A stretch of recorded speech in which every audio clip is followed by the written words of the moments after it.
and some of your experiences, and then after this first segment is over, then we'll be able to get into the second segment dealing with child support in Tennessee. First, let's give you about 2.5 or 3 minutes to talk about your background, your education, and some of your experiences, and after which Mr.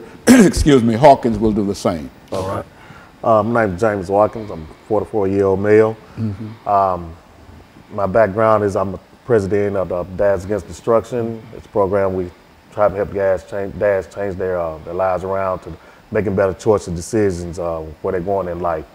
My background in education, I attended White Creek Comprehensive High School. I left school in 1991. I left from there. I didn't graduate, but I did a few years later, wind up getting my GED. Then after I received my GED, I went on off to college in Flathead Valley Community College. That's in Montana, Kalispell, Montana. So that's my education. And then what I did with child support is I've been dealing with child support for over 20 years. I have 2 adult kids, and the situation with that is the way it's been explained to me is I'll be paying child support, the rest of my life due to the way the state has set things up to where that you're not just only paying child support, but you also paying interest fees and back this and back that, and to where I'm paying more to the state than I'm paying to the child support right now. And so in a real sense, what you're saying here, Mr. Hawkins, Mr. Watkins, is that the state of Tennessee has some issues dealing with child support that the two of you and Mr. Hawkins will be able to talk about. But first, let's get some information from you, Mr. Hawkins, Phil Hawkins, in reference to your background, education, and what really brought you to us this morning. Okay, good evening. I'd like to thank you for us being here. I'm Phil Hawkins, the CEO of Dads Against Destruction. What brought us here is that it's time for us to stand up, man up, and get this out. A lot of men don't even want to work no more these days. So we out here now trying to advocate for the men, to get the men back in the household and get the system back. Right now, the system trying to raise our kids, and it can't happen like that. And so in a real sense, let's since you've been involved with child support in the state of Tennessee for quite a while, let's give our audience some information in reference to what we mean in reality when we say child support in Tennessee, who has to pay it and how much you have to pay it and how long you have to pay it. Let's do it from that perspective. The way it's set up, from my understanding, it's supposed to be for 18 years until your child turns 18 years old. Then it can go even further because of they're going to college and stuff. I can understand all that, but situations in life happen. Man's job might slow down at different points of the season to where he's not able to make his whole payment, or he might lose a job, or just things happen.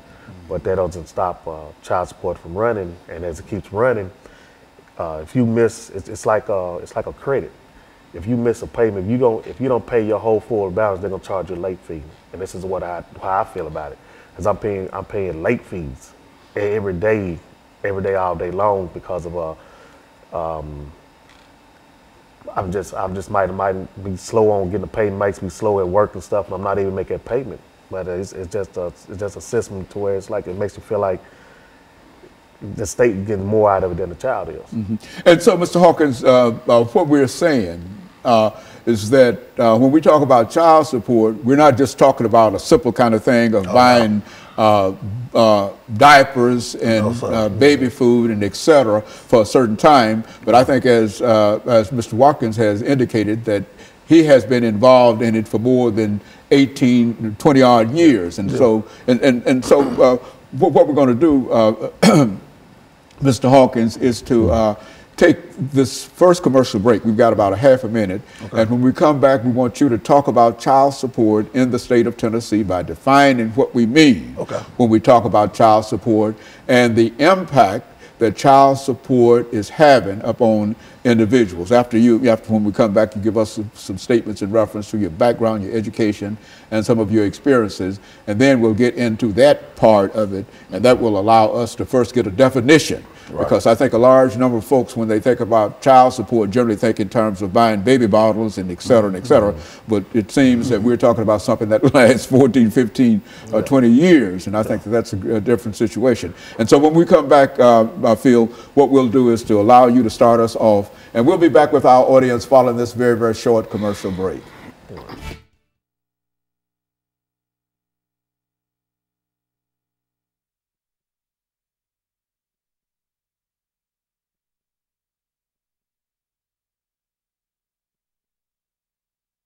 child support in Tennessee.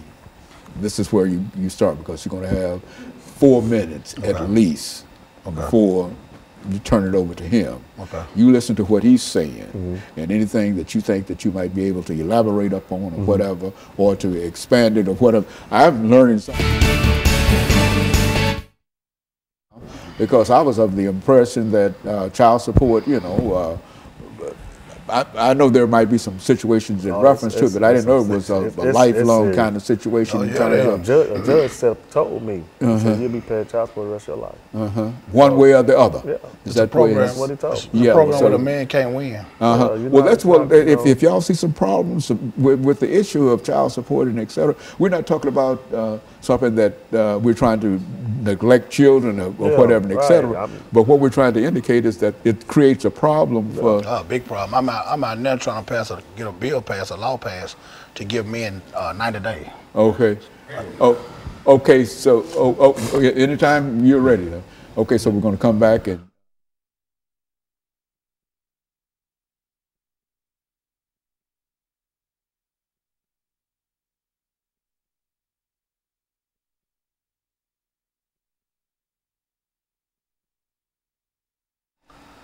Thank you, and welcome back to the second segment of the show for today.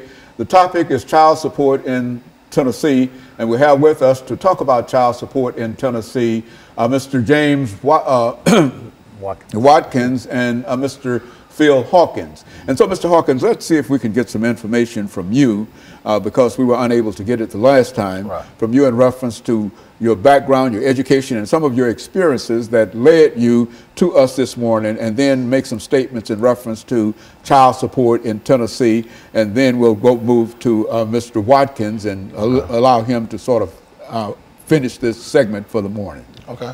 Well, I came out of Glencliff High School, like my buddy here, didn't graduate, went through the system to graduate, get GED, and just got, you know, going through life changes, ups and downs. But we also been in the child support system, like he said, 20, 30 years, where we can't win, you know, and it's time for us to take back our stand on it. We keep falling for everything. We got to stand for something. And this child support thing, it got to be, well, the average man these days don't even want to work a job. You know, they taking half his check, the child at home don't get the money, the state taking all their money, and then you left with $100, $200 to feed for 2 or 3 kids. So that's what we man up. We taking back our lives. We're addressing the issues now. It's time for us to, you know, do what we need to do to get these fathers back home. Maybe we stop some of this gun violence, you know, because the father's not there, he can't raise his kids. But if you bring a father in, he can discipline his kids. The state can't do it by itself no more. Now, when we talk about child support, and I think a large number of members of our audience might think in terms of supporting that child for a certain amount of years and et cetera. But what's your view in terms of child support, which is to say that you are paying for your child, yes, sir, but at the same time there are some issues that you like to deal with? Yes, sir. Well, I found out just the other day, I'm advocating child support every day. I just found out the other day I was with my kid's parents, my kid's mother, 24 years. And I just found out the other day I'm $139,000 behind on child support payments. So how that system add up? I was with my kids every day of their life, all 3 of them. But I'm behind, I take care of my kids. You know, it's how the system is trying to portray us as not doing, but because we're not paying the system. But we keep paying the system, we can't we can't feed the child. We got to have something for a man to live. And so are you still with your wife? No, sir. But you're still paying for to support your children every day. And you feel that they're taking more money out of whatever salary you have. Yes, sir. And some of that money does not go to the child. None of the money go back. But the money, for the most part, goes to the state. Yes, sir. What do you think about that, Mr. Watkins? I mean, it's true. As you just asked me about going towards child, it's true. I've had the mother me called me and asked me, well, when is your job going to send the money? I said, what do you mean? It's coming out of my check. Well, they send it when they want to send it. And it causes conflict within the household. I've lost a house. I lost my family. I've lost cars. I've lost jobs and everything. I've lost my freedom. over child support. And, you know, it took a real big toll on me mentally and emotionally because, you know, I desire to be home with my kids. My kids are my everything.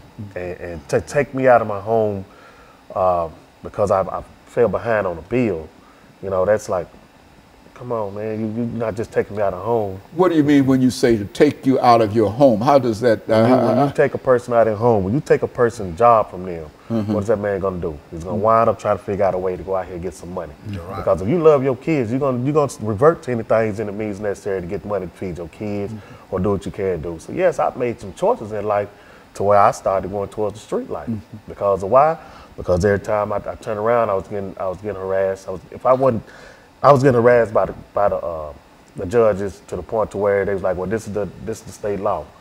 So is it state law? Then okay, if I can't make this money, you taking all the money, my kids not getting paid, my lights getting cut off, this is happening. Well, I got to hurry up and go out here and find another way to get this money because not only am I hearing from you all, but I'm also hearing it from her.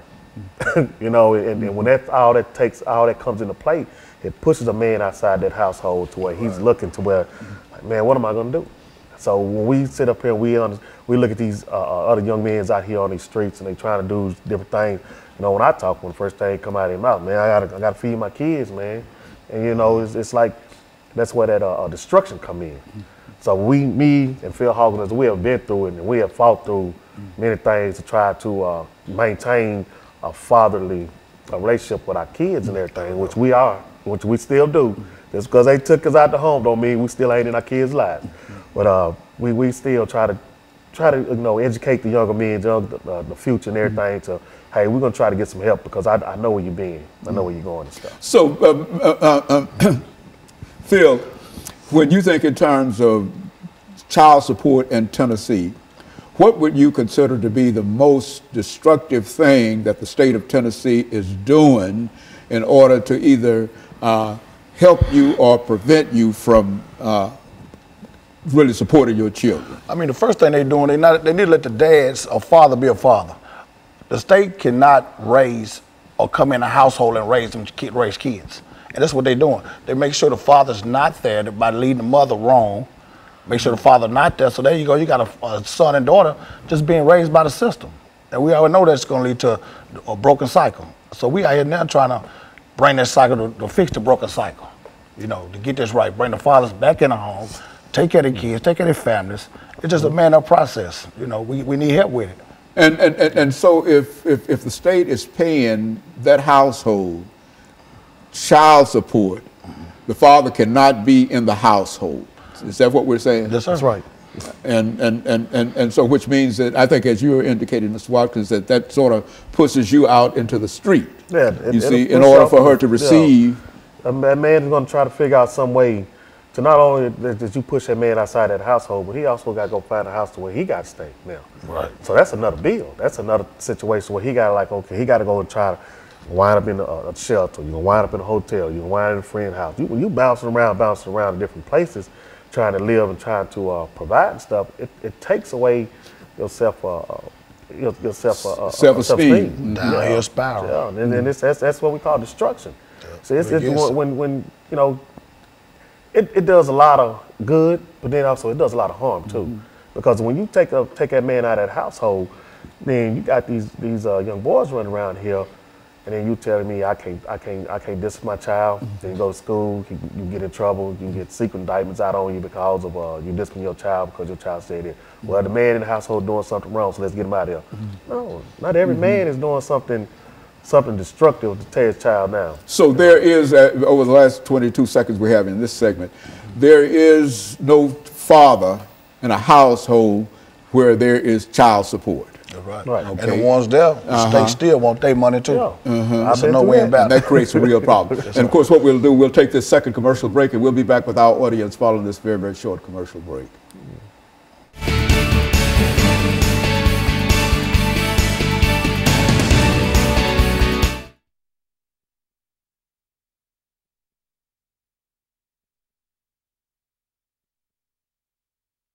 Whatever you want to say in reference to it, because I mean, a lot of folks don't seem to understand this. I mean, when we say that he has to pay child support, We only think in terms of whatever child support that comes in. But the state takes that money.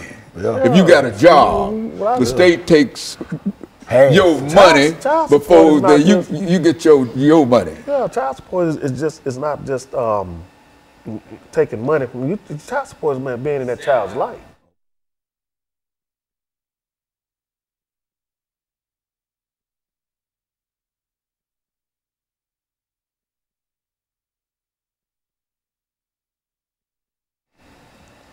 Thank you, and welcome back to the final segment of the show for today.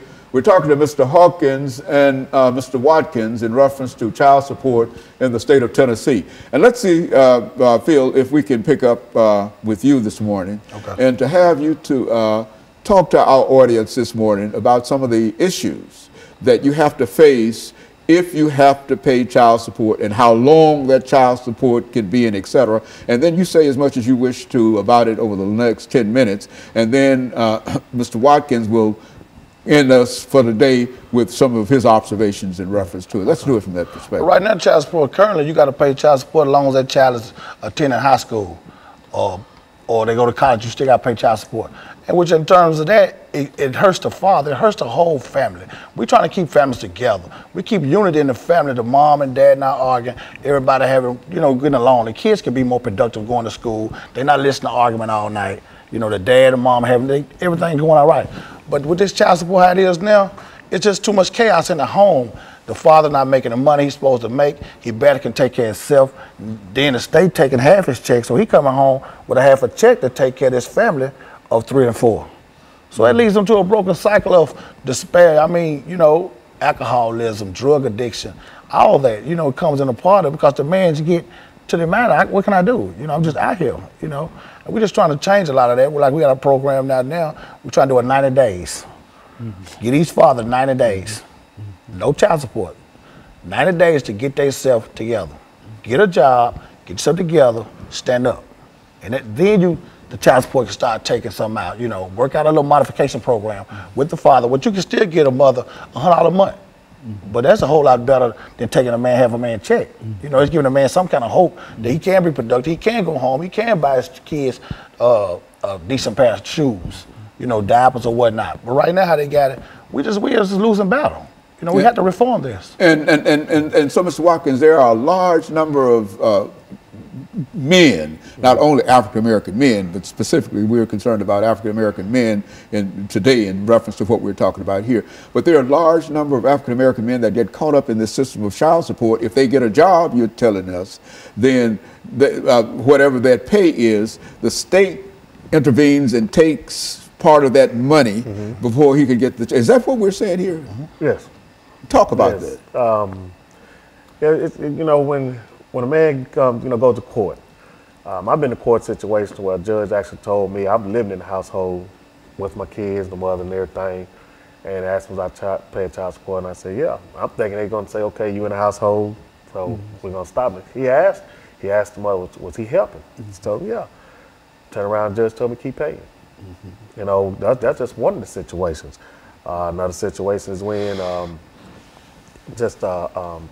a woman can call, a man can get out of jail. After he done his 81 days, 82 days, he can get out of jail, and they'll give him a review date to go back to court. And in that review date, that woman has the ability to call the judge and say, I want to speed up the process. So if that man doesn't have a job within that time the judge has allowed, well, guess what? He's going off back to jail. So child support in the real sense has the ability to land folks almost immediately in jail, and then take half of the paycheck. And on top of that, not only that you go to jail, but you also still pay child support. Yeah, child support still accumulating. So it's a law, they say, and there's nothing. It doesn't stop. It just does not stop. Just because you sit up there doing 90 days, 80 days, 6 months, 8 months, it doesn't matter. You're still gonna keep paying. You're still gonna keep paying in one way or the other. While you sitting there in jail doing nothing, or you sit out here in the streets doing nothing, they still gonna want that money. Now the state done away with the father. What's going on with the kids at home then? The father not here. What's going on with the kids? The son growing up, he watching the neighborhood drug dealer. The daughter growing up watching her brother with the money. She want a boyfriend with the money now. She go down a broken cycle. Here she goes, she's in the projects, she's pregnant with a couple of kids. The cycle continues. We have to reform this child support. But like you said, the black man, we're in trouble. Yeah. We won't have a second generation. How things going now? We got too much going against us as it is. You know, we're trying to stand up and man up. We going out here every day, we feeding the homeless. I mean, we buy our own personal money, you know, socks, T-shirts, take to the homeless camps. We feed them hot dogs, hamburgers, you know. We go to the inner city, take over the kids, reading books at schools. We doing all this to show these kids that, you know, they look forward to seeing us. We got a junior Firebird football program coming up out of Pearl High School. We're with those guys every day, the little fellas. We teaching them along the way, you know, how to man up, how to be young men, you know, by reading skills and math skills. So it is things that men can do out here that we are positive. You know, instead of keep getting a bad rap for all this violence, it's good men out here, and we just want to be known. You know, I mean, you know, and then another thing about it, the state does also use the child support system. They make it seem like it's benefit the woman, but they also, what is also doing is manipulating her to get that man out the house because they'll tell the woman, okay, well, if he's not, well, we're going to make him pay or we're going to send him to jail. And by the time the woman's got fed up with so much stuff, you know, her mind is going in a whirlwind and she's looking like, oh, what am I doing, what am I doing? So when the arguments start inside that household, when that fighting starts in the household, then that man is pushed out that household, and if he starts getting on his feet trying to do better, that woman gonna want a piece of it right now. And say, well, he got it, we need to go get it right now. So you got to give a person a chance enough to say, hey, okay, you got to let a man be a man and let him in his household and work it out. Because you keep pushing him outside the household, you just continue destroying that house. And when you do that, then that's when you're going to see a whole lot of jail system filled up. I look at this, you know, I think they building up another jail right now. Modern day slavery. Well, look here, is there any effort, and I think that you've already mentioned that there's an effort on your part to deal with the state legislature to pass a law and et cetera. What would such a law be like? And, what would such a law say? There'll be a 90-day program. In this 90 days, a man can man up, get a job, get himself together, get housing, get adequate clothes to go get a proper, you know, a job, a better job if need be, where he can reach a child support level or balance out. Okay, within this process, each month he would get a mom in return $100. You know, he's trying to get himself back up, just redeem himself. You know, that's what we got to do. We have to have that 90 days before. They got a bill out now that's saying when you go to the custodial parent and y'all can make an agreement to pay your child support on time for a year and they'll waive all your back pay. But these men need some immediate. You know, what if they don't have adequate shoes to go to an interview?